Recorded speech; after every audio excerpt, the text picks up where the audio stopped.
Everybody, it is good to have you here. My name is Jay English with Plain English, and I have one of my best friends right here with me, Dave Anderson, who's a pastor at Vineyard Milwaukee. And we're here to hang out for a little bit. So we want to invite you to just come on in, join in with us. Feel free to share. We're going to give it probably about another 30 seconds or so before we get started with tonight's conversation. Dave, how are you doing, man? Good. I'm sharing it right now. Come on now. I'm just real quick going to share us. And then, make sure you put it up on your screen so at least we can say two people are watching. That's it. There we are. We're both watching. That's it. I'm going to put it up on mine. We put it up on yours. We'll stay at two. That way we'll at least look like we did something. Hey, whatever. I'm here for you, man. I'm not here for the watches or the likes. That's awesome. It's not for the watches or the likes. Or the likes. Or the shares, for that matter. Or that. No, I hear you. But everybody, please feel free to share this. We're going to be having some conversations tonight. Number one, around current events. And there are a lot of current events for us to talk about and get some trouble on. We can talk and laugh a little bit about some guest appearances that I found at least hilarious. And I made some people mad apparently because I laughed at it. But we can talk about marriage because Dave has a great story about loving his wife. I can't wait to get that one. And we're going to talk a bit more about just loving people, loving the people around us. And that's, if you've ever met Dave, you've ever met myself, man, that's what we really care about. I'm not understanding how in today's society, literally relationships are ending over differences of opinions. Like, you've done nothing to that person actually done nothing to you, but just because of what they believe or what they prefer or what they like, relationships are getting cut off. I don't even comprehend or understand. So we're going to talk about that as well. Yeah. Not even like the casual relationship, like the one that you've been friends with for like, way back in school, and you might have had a few years where you didn't connect or whatever, but then all of a sudden you're like just blown away, like gone, ghosted, like angry post and then gone, or like angry conversation and like, where did the last 20 years of our friendship go? Over what? Seriously, over a post is what I'm seeing right now. And you don't even have a conversation about the post. Like, it's literally, I unfriend them. I'm not talking to them. They don't even know what happened. They just realize that they no longer see you on their feed anymore. Right. Exactly. Yeah, it's not, you're right. It's not even a conversation. One angry monologue post, you respond, done. It's not even a conversation. It's like, oh, they're gone. They're not, like, okay. Completely. But everybody, I want to welcome you to Woke Wednesday. Woke Wednesday. And we have our edition of Ebony and Ivory. Can you guess who is who? Anybody? You got to search deep now. Come on. You might not know by just listening to us. That's true. Can you look and tell?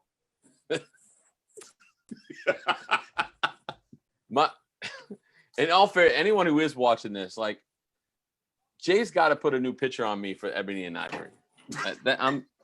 Stop it. That was that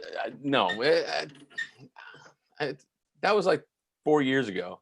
I'm gonna find a new picture, man. I told you to give me one, so you left me to my own devices. I know. I say it's my fault. It's my fault. But Dave, so we got a lot of stuff that's going on in the world right now. I don't even really know where to start. Obviously, we've got everything that's been happening in Wauwatosa the past week. Yeah. That's been kind of wild. You have the vice presidential debate. I thoroughly enjoy it personally. Hey, Black Flies Matter. Black Flies Matter. I had somebody come on my page and, they really thought that I was just making fun of Republicans because right now, apparently everything is political.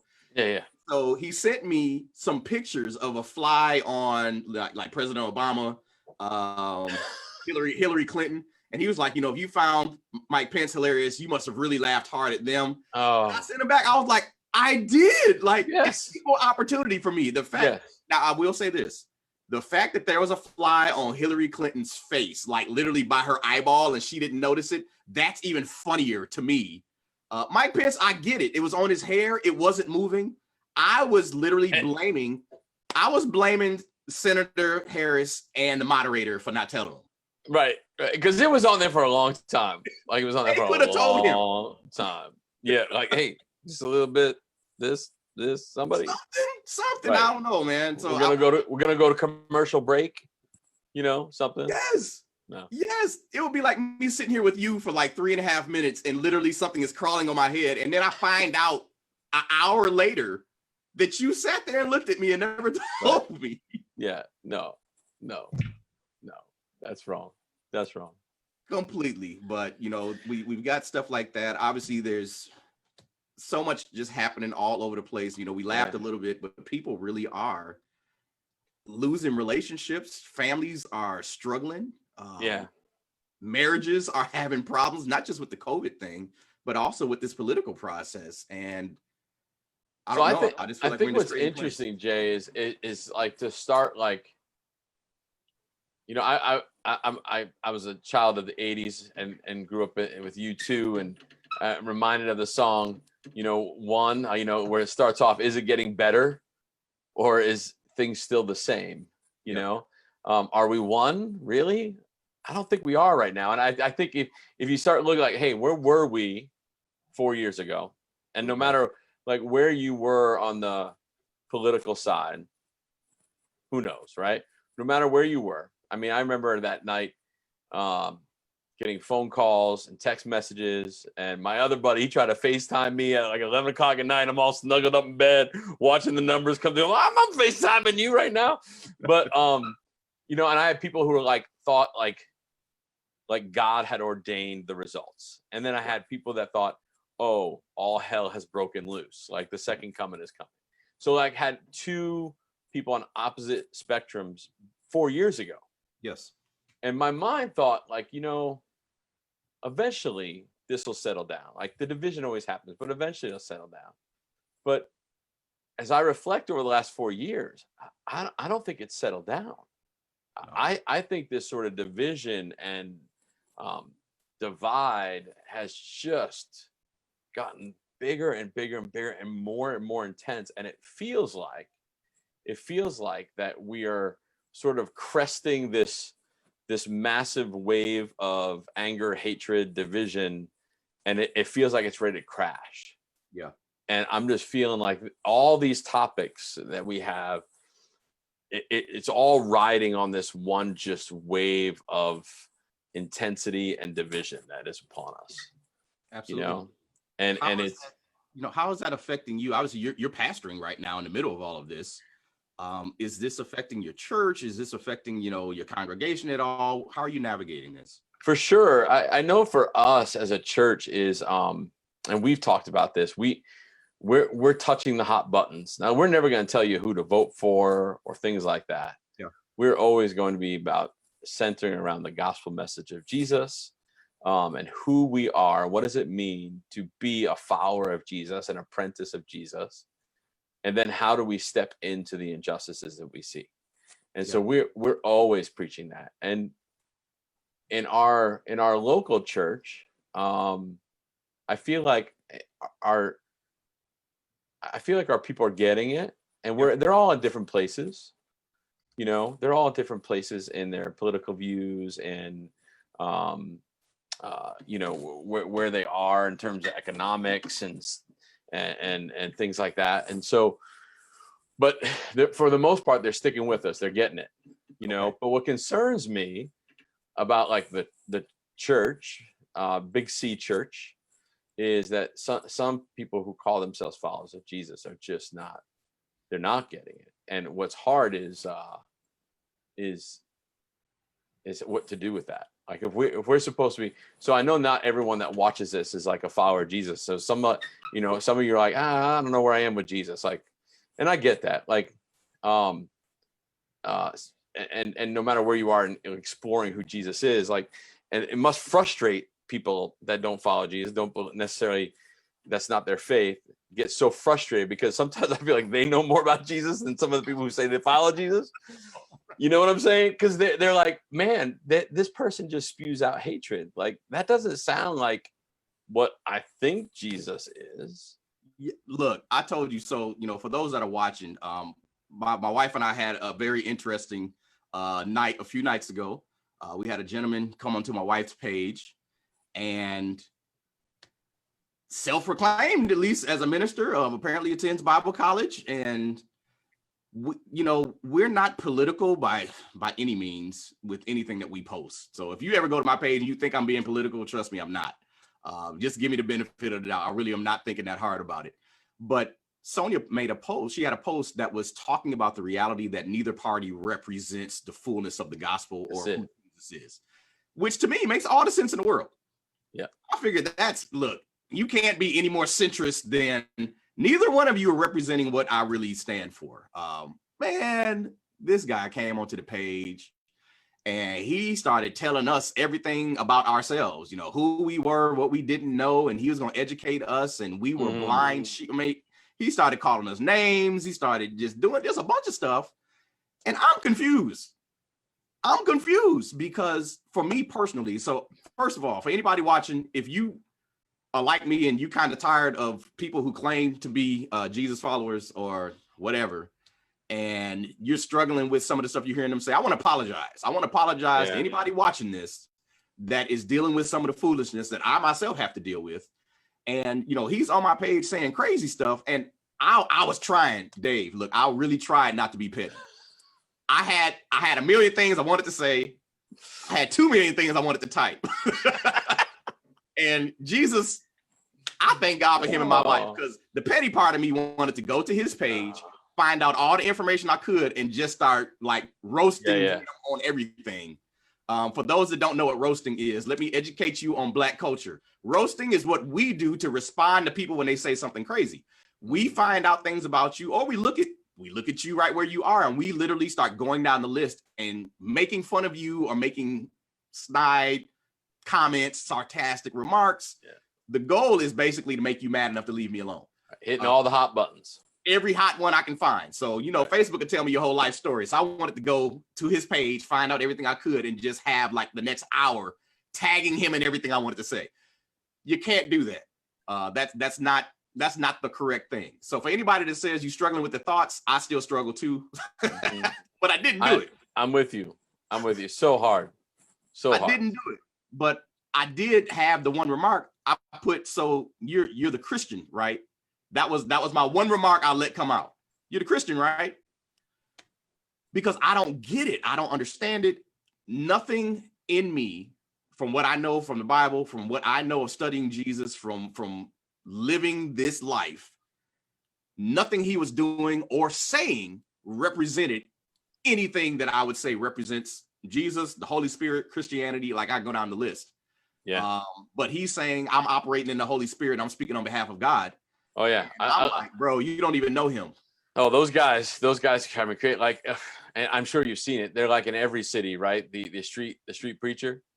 Yes, who's winning everybody? You are going to hell. Like, dude, I'm just walking across the street. Like, what did I do? Do you even know who I am? Do you know anything about me? Do you know the character of my heart? Do you know that I'm a father? You were telling me I'm a bigot and I'm going to hell. And you, by what? Like, how?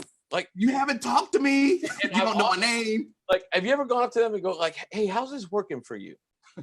Like, how many people have you like introduced Jesus to, right? Today. Or set them on the path towards God? Like, how many people have come up to you and go, oh, you know what, man? I heard you yelling at me, and you won. Like, I gotta have what you have. I need what you got, right? And they're like, no one does that. No one does that because, like, because I need more of that in my life. Obviously, I don't need more of this in my life. You're spewing hatred and you're mean. Like, what? Yes. So biblically, Jesus is saying, "With loving kindness, I've drawn you." He's saying, 1 John, I always go to that one where he says, let us love one another because love is of God. And then at the end, it says, he that loveth not doesn't know God because God is love. Right. That's right. Where did this go wrong? Like, how do we miss all of this? Well, so my thing is like, when I start reflecting over like these last 4 years, and really it goes beyond that, right? But I think a lot of this is just stemmed from fear. Yeah. I mean, like we're in a political season right now, and it's classic for politicians to take that bucket of fire and throw it on the flame of fear, right? I'm going to get you all excited and all upset, right? And so if the rich folks are afraid that if they lose, if they don't get their way, there's a fear of them taking their money, right? White folks are afraid if they don't get their way, they're going to lose something. You know, Black and brown brothers and sisters are they're fearful that what they've been afraid of that's happened in the past may happen or continue to happen in the future, right? And there's this constant fear of loss, and it causes us to break apart. Where Jesus and his message, he says, love everyone as I have loved you. Yeah. And we just forget that. We just forget that because we get stuck in this idea of, wait, I gotta love me and my way and how I'm gonna like benefit. And so I gotta vote a certain way. I gotta protest a certain way. I gotta do this a certain way. I gotta make my Facebook status a certain way because I'm afraid. Yes. And I think that's what it all boils down to is fear. I think we get lost in it. Man, you're hitting it. And you know what? It's so much that I look at from a true Christianity standpoint when the Bible tells us that perfect love casts out all fear. Yeah. You know, when it tells us these realities that God didn't give us the spirit of fear. Yeah. And I feel like our ability to be relevant during this season is taking a hit of how we're looking, how things are being presented. Our inability in some cases, not all, it's a lot of people, us included, that are out here definitely loving people. But I think that there is a perception right now that the church is judgmental, can't love, is very stuck in tradition and what has been, unwilling to move forward, unwilling to really be progressive. And when I say progressive, I don't mean from a liberal side. I'm talking about progressive as far as here's what the culture is doing. Are we willing to adjust how we present our message in the reality of what we're seeing out in our communities, what we're seeing out in the world, what we're seeing in our own families and everything else? So when we think about love, you know, let me ask you this. People look at love as a feeling. You know, it's an emotion. I can't love somebody I don't know them. You know, I can't love somebody I'm not in a relationship with. I can't love somebody who's not family. I've looked at love as a choice and a decision. You know, love, when you look at that you love somebody, you're going to be patient with them. You're going to take your time. You're going to look to just be kind. You're not going to look to seek out your own or what may be best for you. You're going to be looking at them and saying, how can I take care of you first? If we are supposed to love our neighbor, we're supposed to love them like we love ourselves. I take care of me pretty good.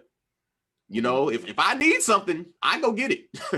If I need it for me, you know, what are your thoughts on love and that reality? You know, how do you see the difference between making a decision, or is there an emotional component of that? Yeah, that's really good, Jay. And it's something I've been thinking about over the last few weeks is this idea of, you know, we're doing a new sermon series right now. We're talking about all this kind of stuff. And one of the things I've been reflecting on is that what does it mean to be a follower of Jesus? And what does it look like to you in the midst of all this? And for me, being a follower of Jesus is just that. Like, I need to love others as God has loved me.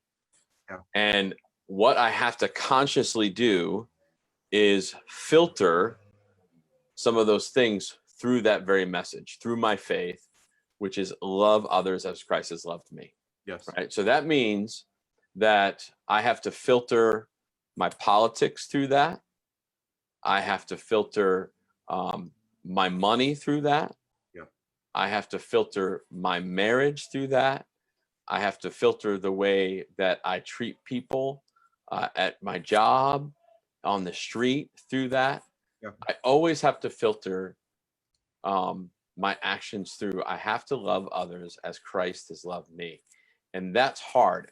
if you're not, for what I have found, because I'm internally sometimes I'm a terrible person, but like, so I like, there are times, you know, I'll be driving down and I'll see maybe someone who's homeless, and for those of you who don't know, I work with the homeless as well, full time, and then I'm also pastoring the church. So like, so there's something, I mean, I just don't want to stop.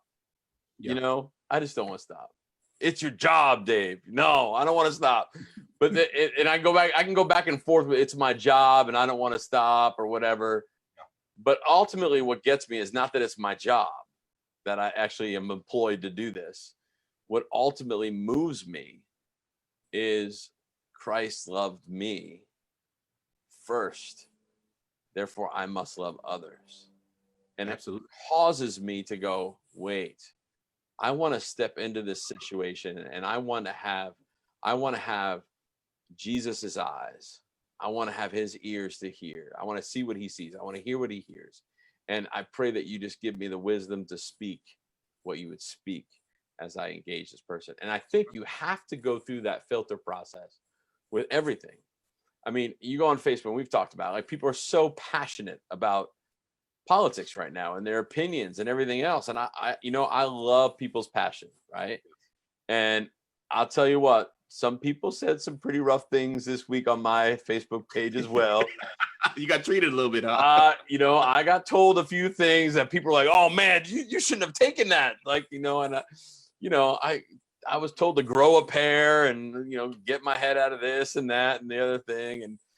And man, I wanted to fire back like so harshly. Yeah. But ultimately, as I look through that filter, I'm like, all right, Jesus, give me your eyes to see, your ears to hear. Give me the words. And typically what happens is I'm trying to get them to take their passion. And if they're a follower of Jesus, I'm trying to say, hey, filter that passion through what you know about Jesus. Yeah. Like, seriously, like all the messages, all of the stories, all the miracles, healings, the way Jesus treated people, like the way he cared for them, the way he stepped into injustice. Like, can you filter what you are so passionate about through his lens? Yeah. Like, as if he's with you, what would his actions be? And I try to just real calmly point them that way. And then just a little side note, I've learned, something I've learned is that I do that. And if it doesn't quite stick and it still gets kind of heated, I move it to instant message. Okay. Let's get it off the public. Move the conversation. Take your dirty laundry to the laundry room, not out in public, right? Like, just let's bring it in to a private conversation, because then the other thing that does is it takes away from me the temptation to, publicly humiliate you. Now I no longer have to deal with that. I'm going to move it into a private conversation, because ultimately, if you truly care about human beings, you don't want to publicly berate them. Like, you want them to actually maybe be enlightened. Maybe this conversation would actually like change their life. Absolutely. Because maybe they don't have anyone in their sphere that would be willing to have the conversation the way that you would be, from a very different perspective. That's right. And so it gives you an opportunity to have a safe playing field to have those conversations that you might not happen.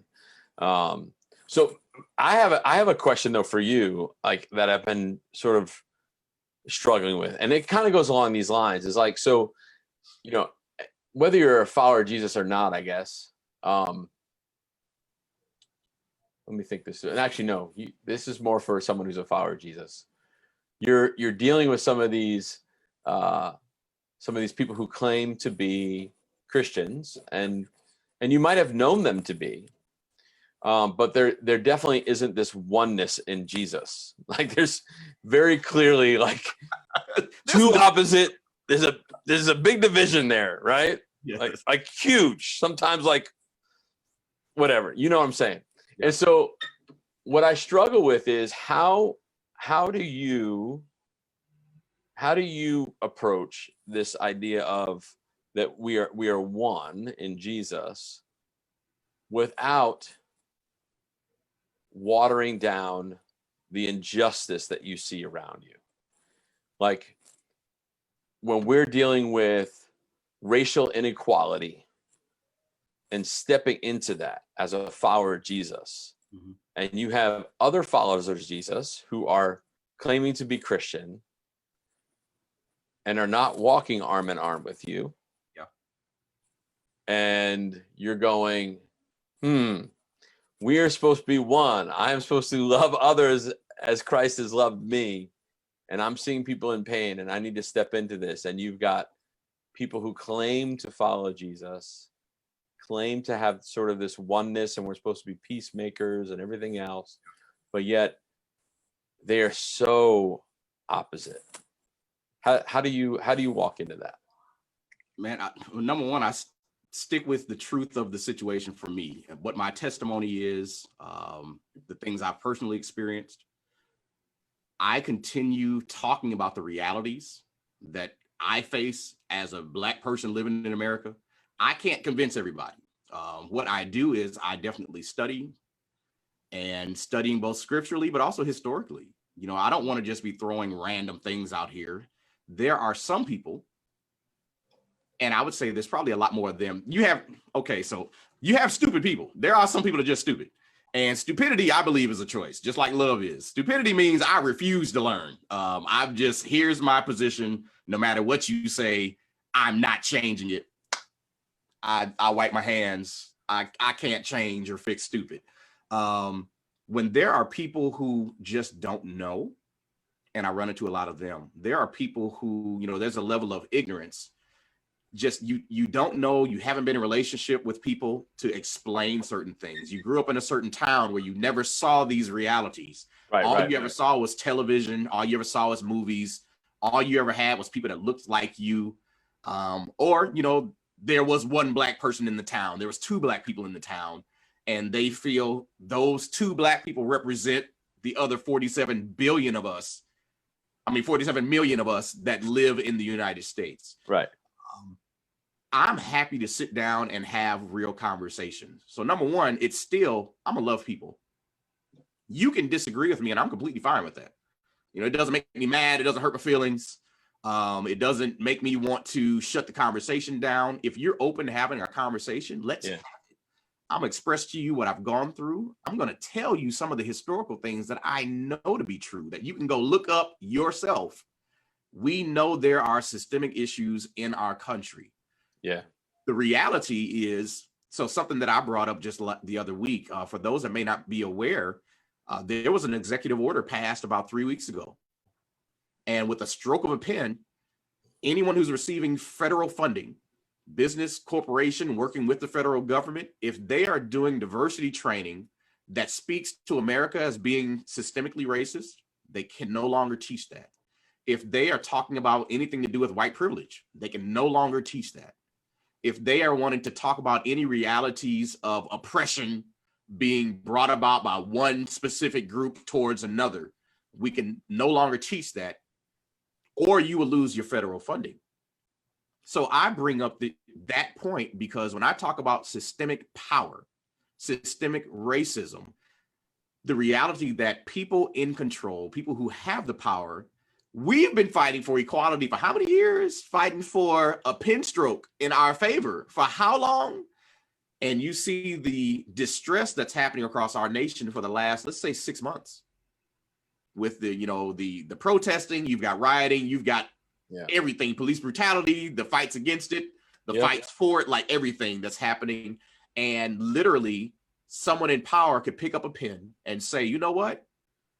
And if you literally read the executive order, it specifically talks about bringing white guilt and shame and another thing specifically to white people. And it's like, man, you don't see how even in this order, this is actually making what I'm saying true. Mm-hmm. That you have the power to say you cannot address this in this way because of how it affects me, how it affects those that have the power that we're teaching have continued to perpetuate this, even if it's not purposefully. Yeah. But these are realities. So I talk about those things. I share those realities. I can talk about numbers. We can talk about everything from traffic stops to healthcare to the reality to right now. COVID is killing people that look like me at a 3-time higher rate.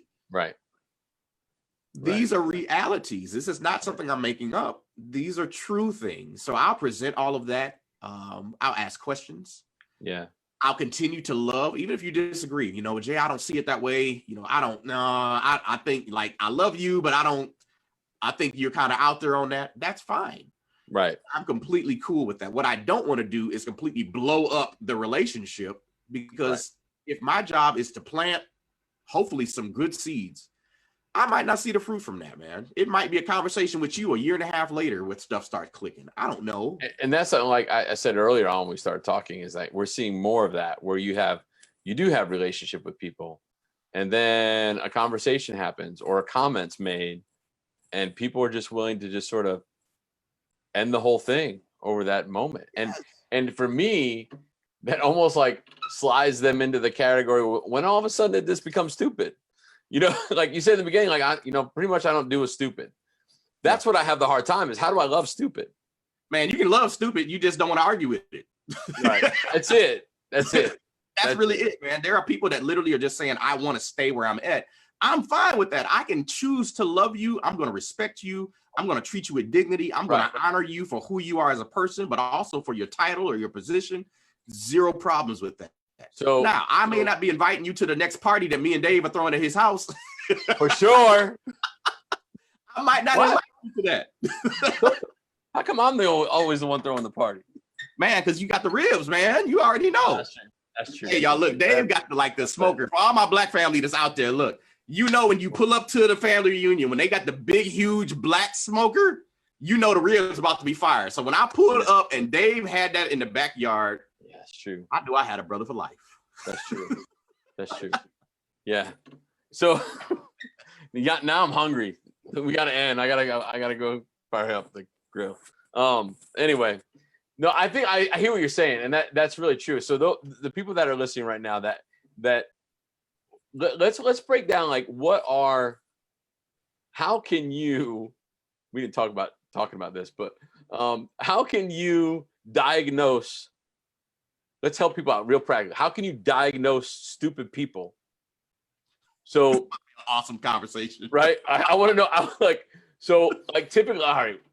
typically people are finding stupid people on social media right now, right? Yes. So let's talk about someone commenting on something you posted.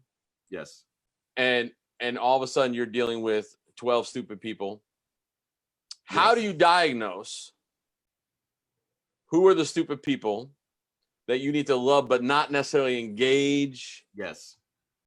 In this topic, maybe in this platform? What are some guiding principles we can give people on social media, in real life? Like, because that happens now probably more than ever. Like you're in line, trying to keep physical distance at McDonald's or whatever, and someone walks in with a shirt, says something to you, that shirt, you can go whatever, and then all of a sudden you're dealing with stupid. And I got you. So look, man, I got a PhD in stupid detection. So yes, let's talk. That's it. Let's talk stupid detection right now. That's it. Stupidity detector goes off when I notice these things. Number one. Okay, y'all don't hold none of this against me. Okay, I'm just being really honest with, this is not Bible. This is Jay English right now. When I see stupidity never asks questions. It just makes statements. That's it. Yeah.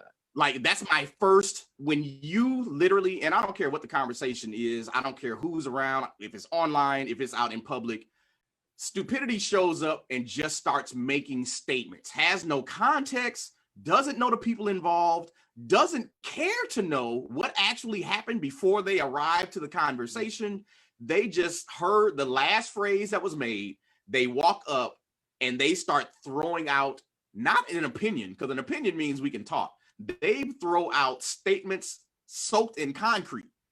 Mm-hmm. They utilize name calling. They are, here's my position, not moving. And they spew out what they think your identity is.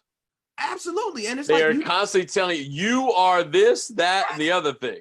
Yes, right? You are. And it's like, you've been here for 2 minutes. When I look at people who don't know, because again, we're talking about the difference between being stupid, right, and I can love you, and people that I actually want to engage as I love them. right. People I want to engage, they want to know why I believe what I believe. They want to know why I said what I said, even if they disagree with me. What makes you believe that? What makes you think that way? What are your sources for that? Where'd you come up with that? Who did you read that from that I can look into that more? They're engaging from a questioning standpoint. And even if the questions, I may not necessarily like the questions, but the fact that you're asking means you're open to engaging. You know what I'm saying? You're open to a discussion. You're willing to meet me where I am, even if you 100% disagree. And when I see stupid people, they're not willing to do that. They're not willing to, number one, back down no matter what you say. They can literally say the sky is purple. And I can bring out 179 people who all look up and say the thing is blue. You're wrong, Jay. You're wrong. Yes, and not even at least acknowledge maybe you could be. No, you're all blind. You've been affected by 4G. Yes, or whatever. You're watching too much of the media. I'm like, the media, we're not even looking at the media. I'm telling you to look at the sky, bro. Media says purple is not purple. Right? So that's what I see. Those are really great benchmarks. So like, okay, now here's the trick. Once you have identified, someone who is not willing to engage, they are closed. Yes, they're hitting your hot button. They're because they're gonna say things that is gonna bother you. Oh, absolutely. Right? They're saying things that are gonna bother you, and so you're dealing with kind of stupid, and they're saying things that bother you, and like that conversation, like you got to know right away that conversation I'm having right now is not going to be a very effective one. Absolutely, because they're not in a posture to open enough to even engage, because a true conversation takes two ways, right? That's right. They're straight one way.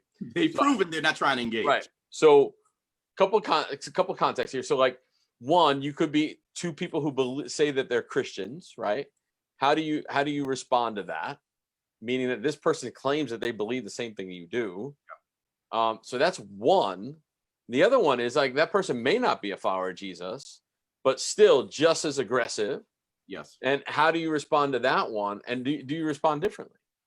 You know what? So my response is typically going to be about the same. I really do treat about near everybody about the same. I am the same. Look, it's kind of like if you're trying to be argumentative, I'm going to remove myself from that conversation.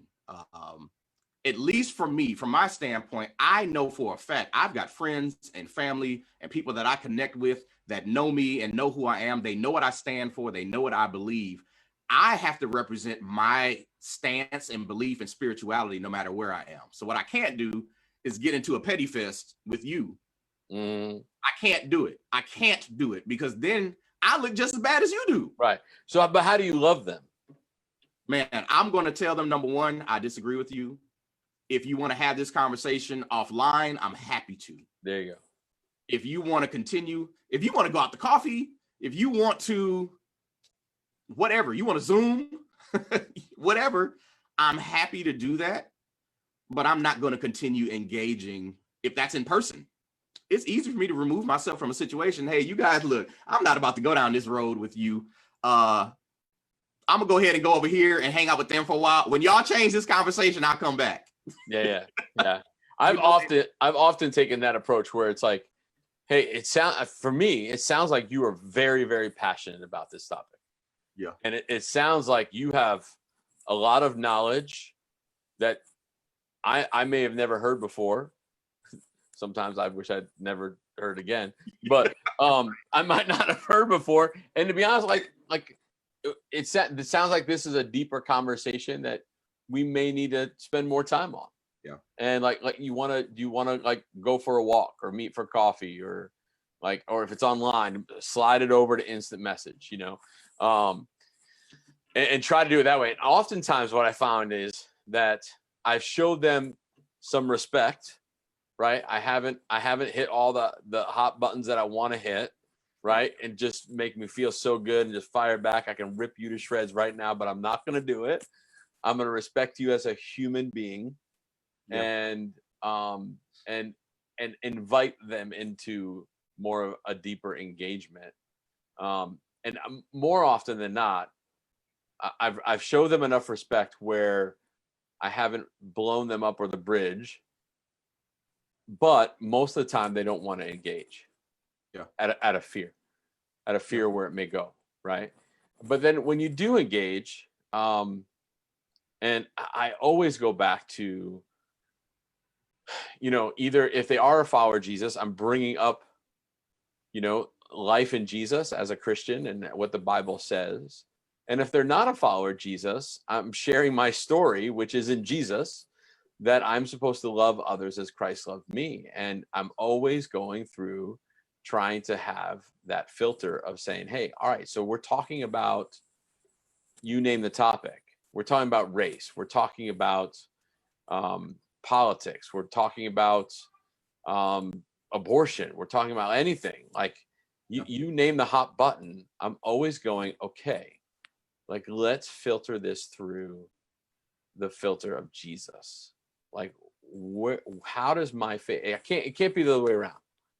I can't try to have a filter of my passions and politics, and I'm going to try to see where Jesus fits in that. Right. Like it doesn't work that way, because if you're a true follower of Jesus, he's in the driver's seat. Everything else is in the back.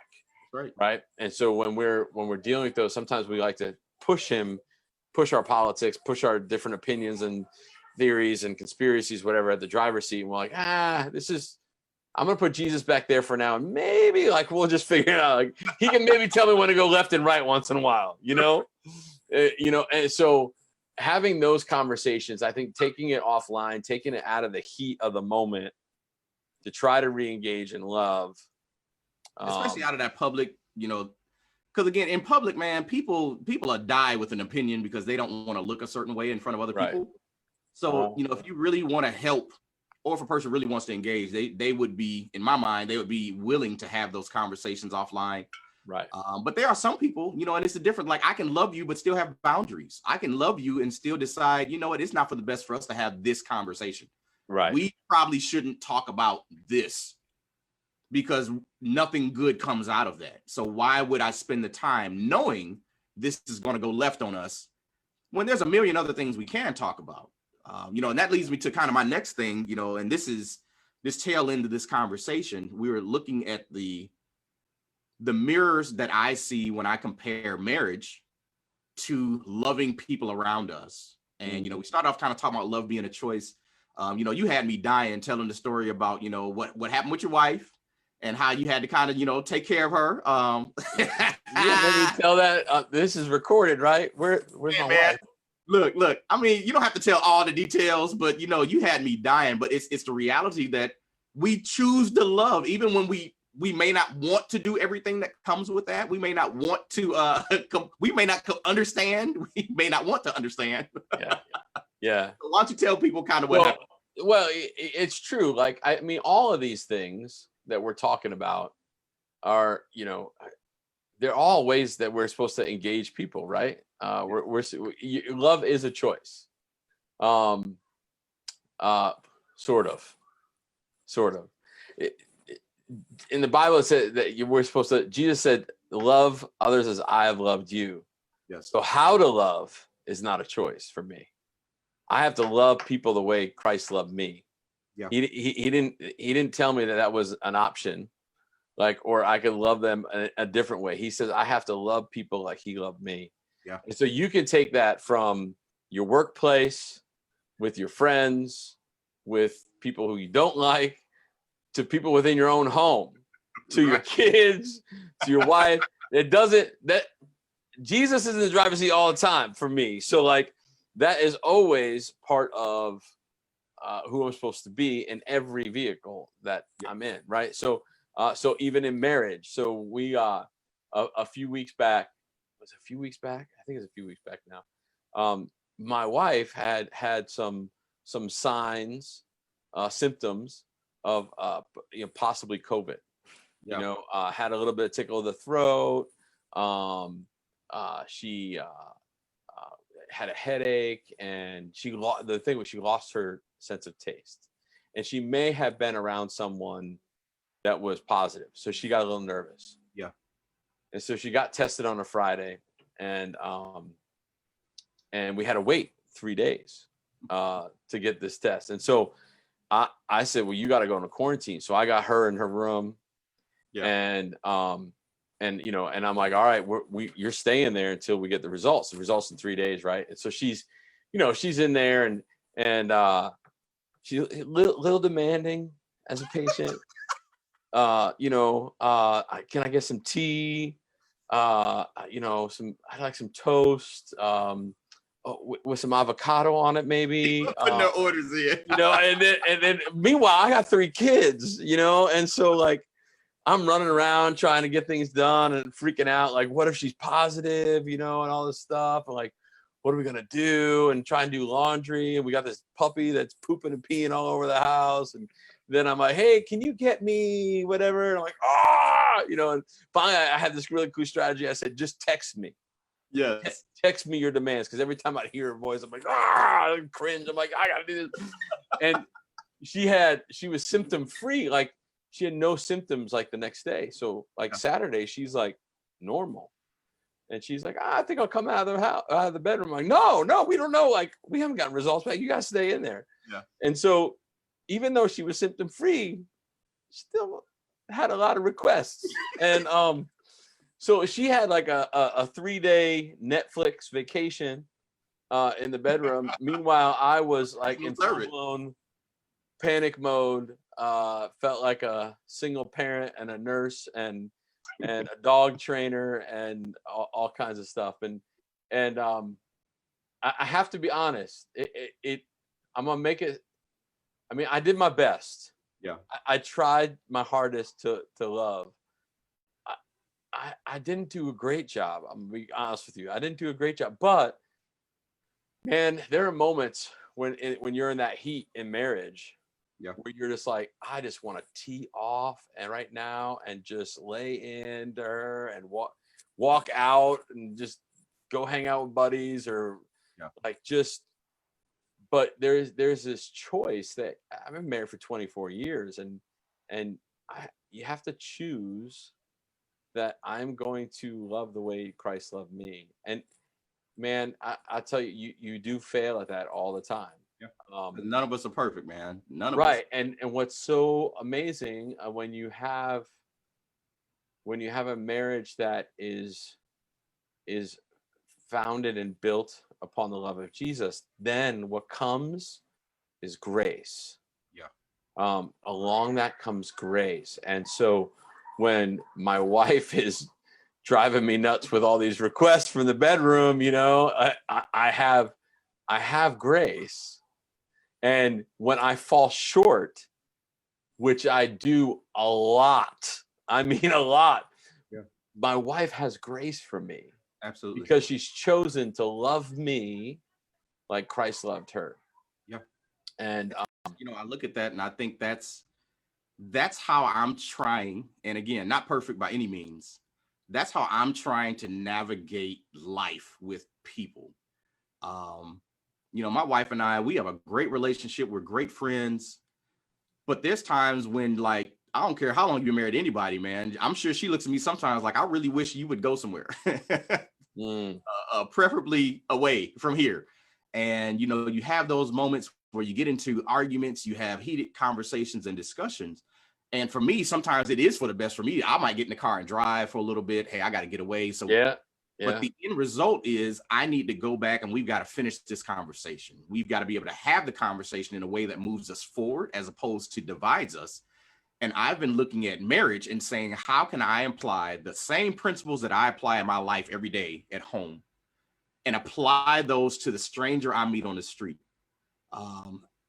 As a man, anybody who's watching this, if you are a man or if you're married to the man, I promise you, it's some differences that we don't understand each other in a lot of areas. There's some things that my wife says and does that represents a lot of women. And I'm just like, there's no way in the world I would ever understand why that's important. I don't get why that means what it means. No, I'm not a mind reader. You know, we had that conversation often. Like, sweetie, I'm not a mind reader. You know, she'll tell me to go get something and I'll go get exactly what she said. And she'll be like, you know, why didn't you get the other thing like with it? That goes with it. You didn't ask for that. Like, you asked for A. If you wanted A and B, you should have said B. In my mind, that makes perfect sense. If you didn't ask for B, that was because you didn't want B. Yeah. Our minds don't work that way. This is why I stopped doing grocery shopping, by the way. Bro, I want this, like, there'll be an item, like, I want, I don't know, it'll be like hot dogs or something like that. So I go and I get hot dogs. Why'd you get these hot dogs? You said hot dogs. That's hot dogs. Yeah, but those hot dogs have this, and this in it. We don't eat that.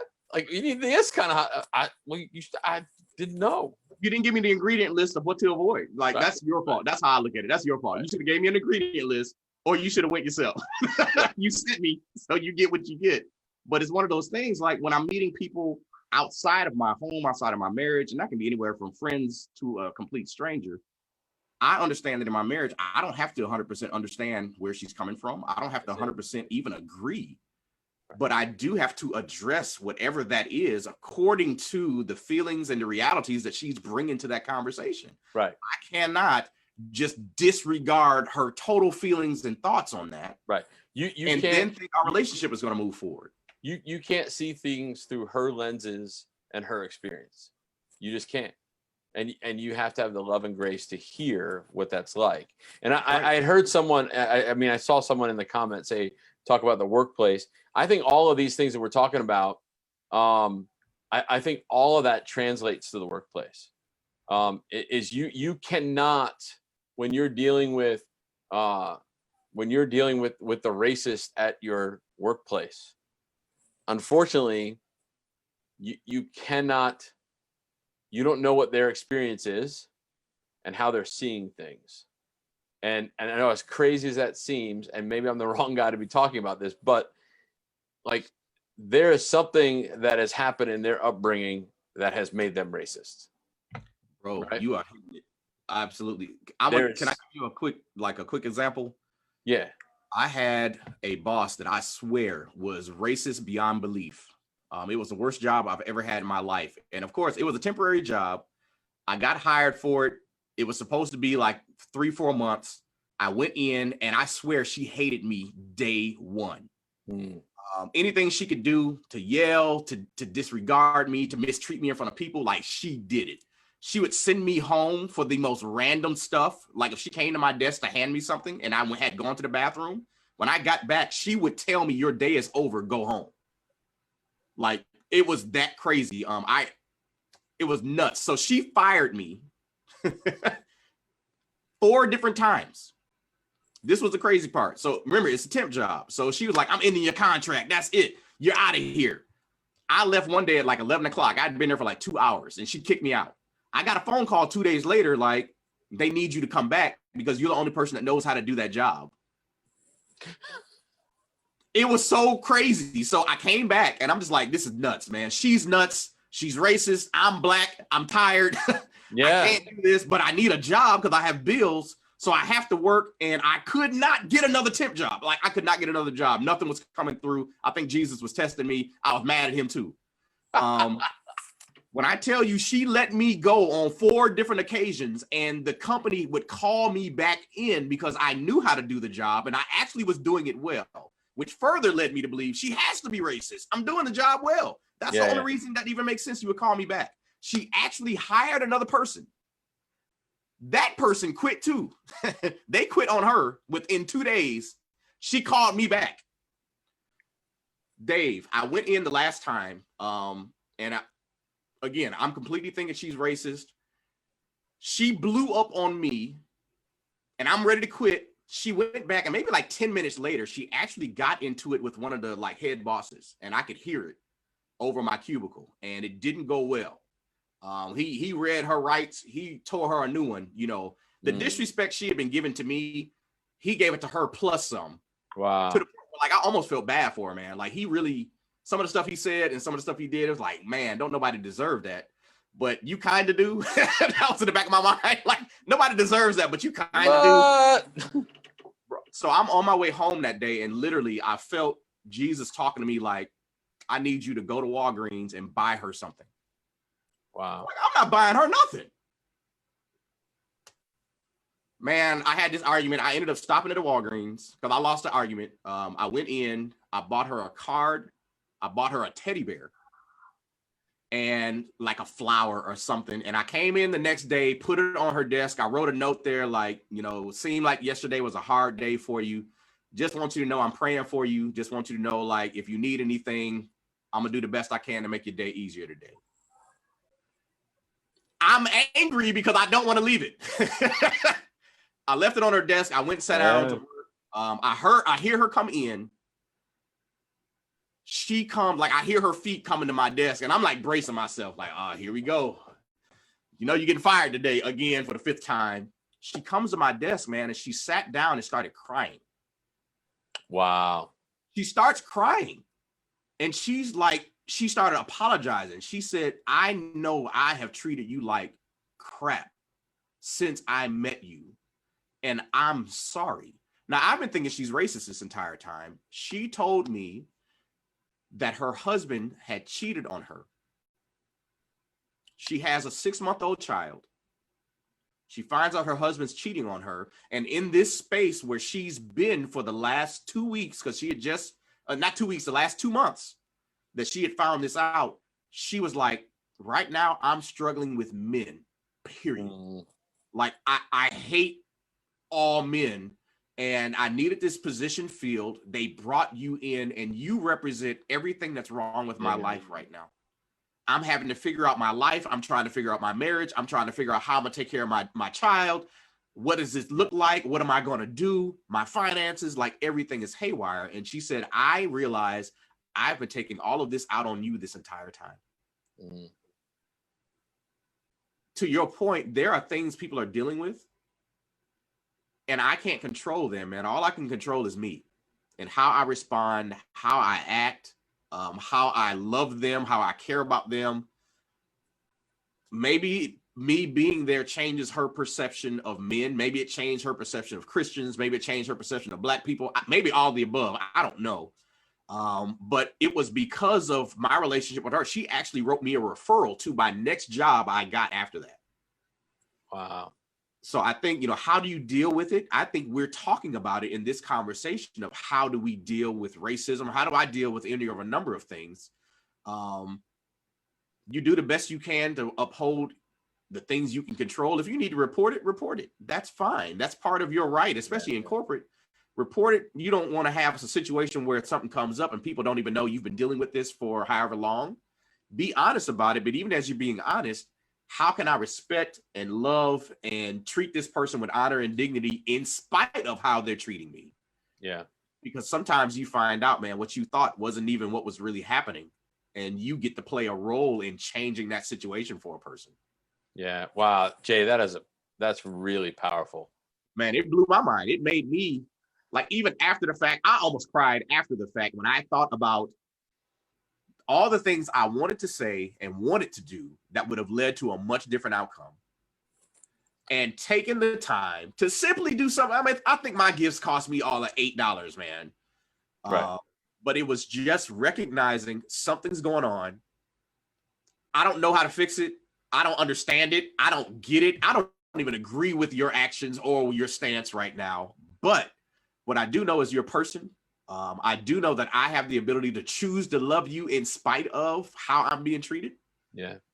And by taking that route, man, it taught me a valuable lesson.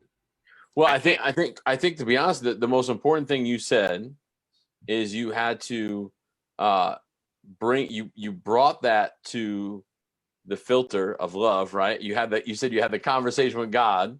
You had to wrestle it out with him, right? And like, I don't want to do, like, you had your Jonah, I don't want to go to Nineveh moment, Right. And but to me, that's it. That's the stuff. So you really have to get in tune with yourself, right? What buttons are being hit with me right now?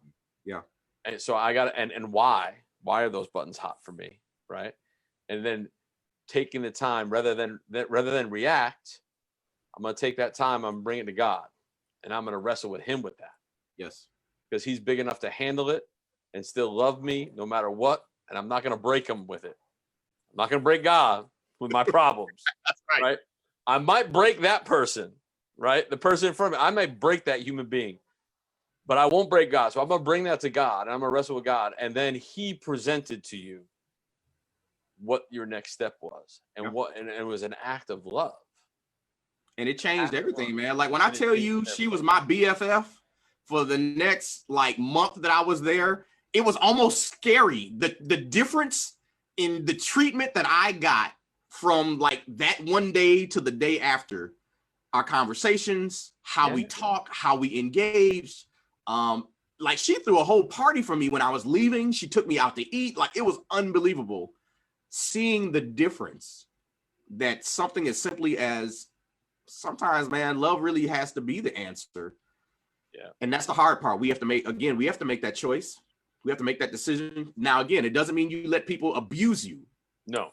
Doesn't mean that. Not saying that, but I am saying that I get to choose how I respond, and I'm responsible for that.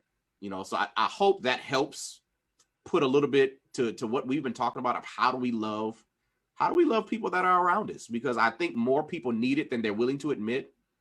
And I think if we're really honest, if we were able to do more of that, even in today's society, so much would change. So much would be different. A lot of this division really would end. It really would go away because it's really not about your opinion. You can have your opinion. I got a million opinions. Mm-hmm. But can I respect you in yours? Can I still care about you as a person? Can I still look at you and say, but you're still valuable? Yeah. Yeah. That's huge. It's something that is actually like out of this world. You know what I mean? When you think about the idea that simple concept, if we all tried to do that, if we all tried to love people as we have been loved, right? If we all practice that in our marriages, in our parenting, in the workplace, in our neighborhoods, man, if we did that in our neighborhoods, we change a block. We change a block, you change a neighborhood. Change a neighborhood, you change a city. Change a city, you change a state. You know, keep going, right? And that's what Jesus said, right? I mean, he stood up in front of nobodies, disciples who were just nobodies, you know, like we make fun of them all the time. And he says, listen, do this and we're going to change the world. Yeah. And they did, you know, and they did. And we have slowly forgotten that. And so if we practice those things of taking things to God, wrestling it with him, mm-hmm. and letting him download the message, download the action, yeah. and then have the courage to go ahead and do what he's asking us to do. Man, it could be so powerful. You might even see Democrats and Republicans come together. Hey, it might happen. Well, everybody, it is 8:02, so we're going to get ready to sign off. Me and Dave will probably hang out for a little bit because that's just what we do. That's right. We're going to let y'all go, though. But Dave, man, thank you for hanging out with me and for having this conversation. This is always fun. Always, always. Ebony and Ivory. That's it. Ebony and Ivory back together again. Woo! All right, you guys, we'll catch up with you later. Take care. Make sure you share this message and stay tuned for more stuff coming from Neil for 9. See ya.